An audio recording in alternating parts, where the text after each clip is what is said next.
morn of darkness among the gusty trees. The moon was a ghostly galleon tossed on cloudy seas. The road was a ribbon of moonlight over the purple moor, when the highwayman came riding, riding, riding. The highwayman came riding up to the old inn door. He had a French cocked hat on his forehead, a bunch of lace at his chin, a coat of the clearest velvet and breeches of brown doe skin.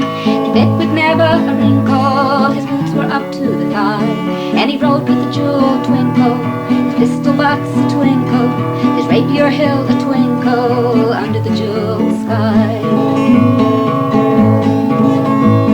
He clattered over the cobbles and clanged in the dark inn yard. He tapped with his whip at the shutters, but all was locked and barred. He whistled a tune to the window, and who should be waiting there but the landlord's black-eyed daughter. Bess, the landlord's daughter, played him a dark red love knot into her long black hair. Back in the black in the old inn yard, a stable wicket creaked, where Tim the ulster listened. His face was white and peaked, his eyes were hollows of madness, his hair like moldy hay. But he loved the landlord's daughter, the landlord's red-lipped daughter, and dumb as a dog he listened, and he heard the robber say,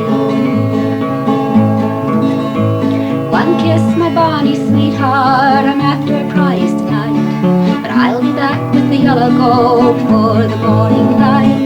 And if they press me sharply and harry me through the day, then look for me by the moonlight, watch for me by the moonlight. I'll come to thee by the moonlight, though hell should bar the way." He stood upright in his stirrups, he scarce could reach her hand, but she loosened her hair at the casement, his face burnt like a brand, as the black cascade of perfume came tumbling o'er his chest, and he kissed his ways in the moonlight, oh sweet black ways in the moonlight, and tugged on his reins in the moonlight, and galloped away to the west.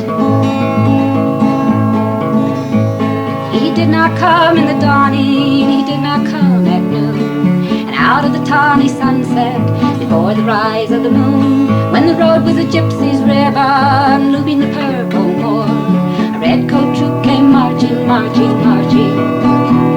King George's men came marching up to the old inn door. They said no word to the landlord, they drank his ale instead, but they gagged his daughter and bound her to the foot of her narrow bed. Two of them knelt at her casement with muskets by their sides. There was death at every window, hell at one dark window, where Bess could see through her casement the road that he would ride. Tied her up to attention with many a snickering jest. They bound a musket beside her with the barrel beneath her breast. Now keep good watch, and they kissed her. She heard the dead man say, "Look for me by the moonlight, watch for me by the moonlight. I'll come to thee by the moonlight, though hell should bar the way."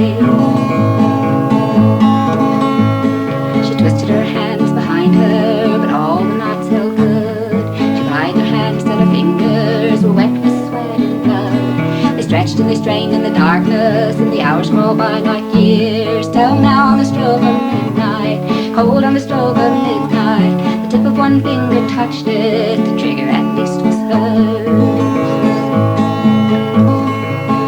Tip of one finger touched it, she strove no more for the rest. Up she stood to attention with the barrel beneath her breast. She would not risk their hearing, she would not strive again, for the road lay bare in the moonlight, blank and bare in the moonlight, and the blood of her veins in the moonlight throbbed to her love's refrain. Tra-la, had they heard it, the horse was ringing clear. Tra-la, tra-la, in the distance, were they deaf, they did not hear. Down the ribbon of moonlight and over the brow of the hill, the highwaymen came riding, riding, riding. The redcoats looked to their priming. She stood up straight and still. Tra-la in the frosty silence, tra-la in the echoing night, Near he came and nearer, her face was like a light. Her eyes grew wide for a moment, she drew one last deep breath. Then her finger moved in the moonlight, her musket shattered the moonlight, shattered her breast in the moonlight, and warned him with her death. He turned his spur to the westward, he did not know who stood, with her head bowed o'er the musket, drenched in her own red blood. Not till the dawn he heard it, his face grew grey to hear how the landlord's black-eyed daughter, Bess, the landlord's daughter, watched for her love in the moonlight, and died in the darkness there. Back he spurred like a madman, shrieking a curse to the sky, with the white road smoking behind him, and his rapier bandaged high. Blood red were his spurs in the golden noon, wine red was his velvet coat, when they shot him down on the highway, down like a dog on the highway, and he lay in his blood on the highway, with a bunch of lace at his throat.